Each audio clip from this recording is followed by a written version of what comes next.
Today, I want to talk about computing while traveling, how to keep your data safe, how to keep your equipment safe. So let's go ahead and get started.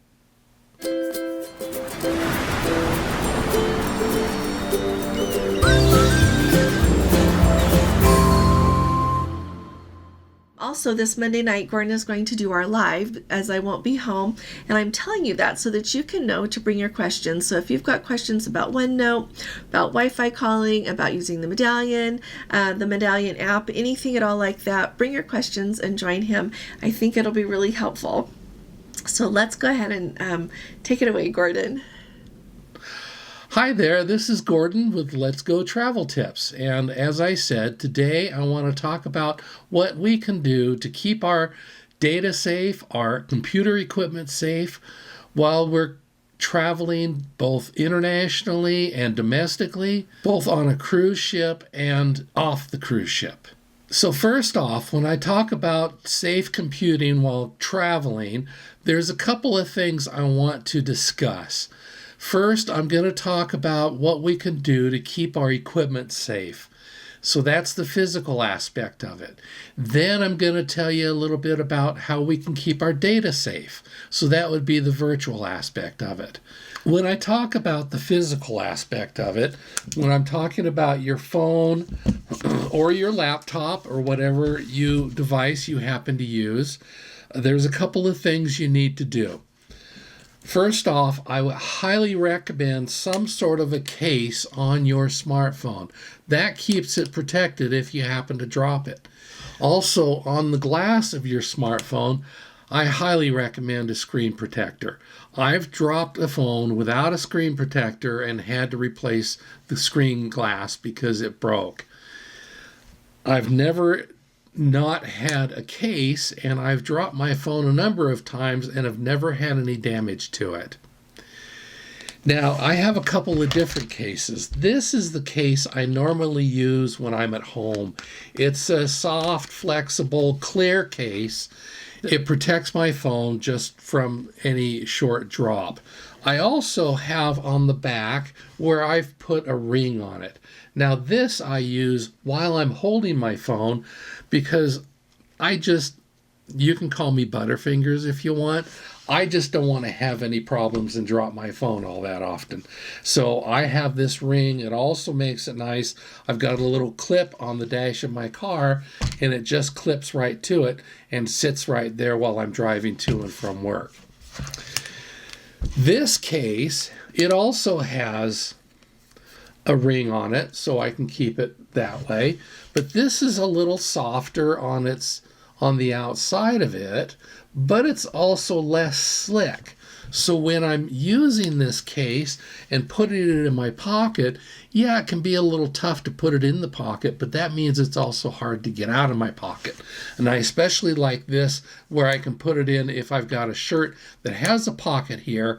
I can get it out, but I don't have to worry about it falling out when I lean over because of that non-slicky or the grippy case.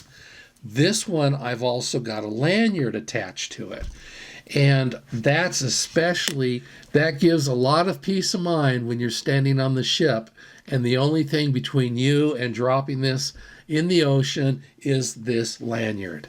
Allison also has a phone that she does the same thing. Hers is a shorter lanyard that slips on her wrist, but we definitely make sure that when we're traveling, we use those with the lanyards on them. This one is also nice that I can just let it go and not have to hang on to it the whole time, and it's not that hard to get off from around my neck. So the other physical aspect of that is when we are out and maybe using our phones, by having it around my neck, somebody can't just grab my phone and run off with it. And if I do happen to want to hold it out further, I can wrap it around my wrist, and that keeps it from being yanked out of my hand. If someone offers to use your phone and take a picture of you for you, be wary of who it is that you're handing your phone to. Now, I don't want to sound like I distrust all of my fellow travelers or I distrust the people of the location that we are visiting, But you do need to be wary. You need to be aware of your surroundings. You need to be aware of who is there. So that is definitely something you want to consider. And definitely put a password on your phone so that if it is set down or somebody does have it, they can't log in and just start browsing through and get all of your data. Now, when it comes to physically protecting your laptop, now your laptop won't fit in the room safe. So when you're away from your room, they usually will fit in the drawer of the desk, or maybe put it back in your backpack so that it's not out in plain sight. We need to trust our room stewards, and that's never an issue in my mind. But you never know who may else come along while the room steward is busy somewhere else in the room. Somebody could see your laptop and quickly slip in and out and take it. So be aware of that. So that takes care of some of the physical aspects of protecting your equipment. Now, what about your data? What about when you're out computing? I want to talk about VPNs and remote computing. When you're out and about, when you're traveling, you want to make sure that as you are transferring your data, as you are using your computer, that your data is safe.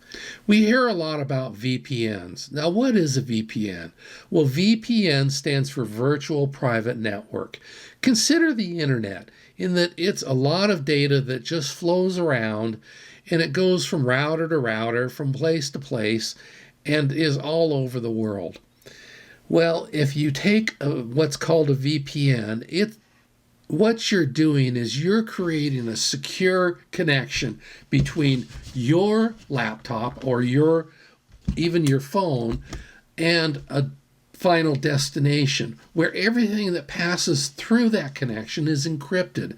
And it's like a tunnel or your own private pipe inside of the internet. Now, your VPN, your work may offer a VPN, and in fact, you may be required to use a VPN for your work. I haven't had much experience with public VPNs because I've always worked at a location that has a VPN available for my use. In fact, I set up my first VPN over 20 years ago so that I could securely communicate from my house to my office without any worry of that data. So I'll list here some of the VPNs. You can see what some of these popular ones are. Now, something to be concerned about with the VPN is we have heard that cruise ships may block VPNs from being used. That kind of defeats the purpose for using a VPN. So if you do need to worry about what data is being used and you cannot use a VPN, maybe another solution would be to do a remote computing. Now that's slightly different from where you're using maybe your phone, your handheld, or even your laptop, and you are connecting back to your computer either at the office or at home. I have had a fair amount of experience with remote desktop applications. One that I use most frequently, most recently, is Chrome Remote Desktop. It's from Google, and it allows you to connect from your computer using your Gmail login, and you put a client on your home computer, and then you're able to remotely connect as if you were back home. Chrome Remote Desktop is quite easy to use. I feel confident about it, and I use it all the time. And that's the one I've been using most recently. I have in the past used a number of other remote computing softwares, and I'll list those right here. TeamViewer is one, Real VNC is a very popular one, and there are others among those. Here is an article from PC Magazine that lists some of their best remote access software recommendations. I've put a link down below so that you can see. You can just look as I browse this real quick and see some of the names, but click on the link for further information. Since there are so many different remote desktop connection softwares available, I can't go through and tell you about them all. That's just really hard. But just remember There are so many available, and how to connect is usually quite simple. You basically need to have an agent that you put on your home computer and then another agent that you put onto your laptop, or even you can do it from your smartphone. And that way you're getting a connection from one to the other, and it's fairly secure. It uses data encryption, so you don't have to worry about somebody tapping in. Just as a common sense safeguard, I would recommend you not do anything with sensitive data, or do as little as possible while you're traveling. If you do, again, use remote desktop software that will allow you to do it as if you were from home. Sometimes if I need to make a banking transition, I will connect remotely to my computer at home, and I'll use my software that's at home rather than having that software with me. To me, that's much more secure, and I feel much more confident about that. So common sense computing, just don't share passwords with anybody, and don't share other sensitive data with anybody. I have taken the practice of having a couple of email addresses. Since email is free, there's no reason not to. Of course, I have a work email that I use specifically for work. I have a personal email, but I've also created one on a different account. That's the one I kind of use for lists that I know will be basically junk email. And I don't check it that often. But if you're out and about and you're thinking, well, I want to know about this, but I don't want to give them my current email address, maybe it wouldn't hurt to create an email address that maybe has your name with the word junk in it, or some other indicator that lets you know this is the one that I use for those things that may or may not be that I want to keep for long term. So it doesn't hurt to just create a different email address. So I hope this helps in knowing about how best to connect to your home computer, or how best to transfer data securely, or how best to use your computer while traveling abroad. Also, how to protect it from any physical damage that may occur while you're out and about. Thank you for watching. Now remember, tonight I'm going to do a Tech Talk Live. Allison isn't here. She's visiting our children and helping out and being a grandma.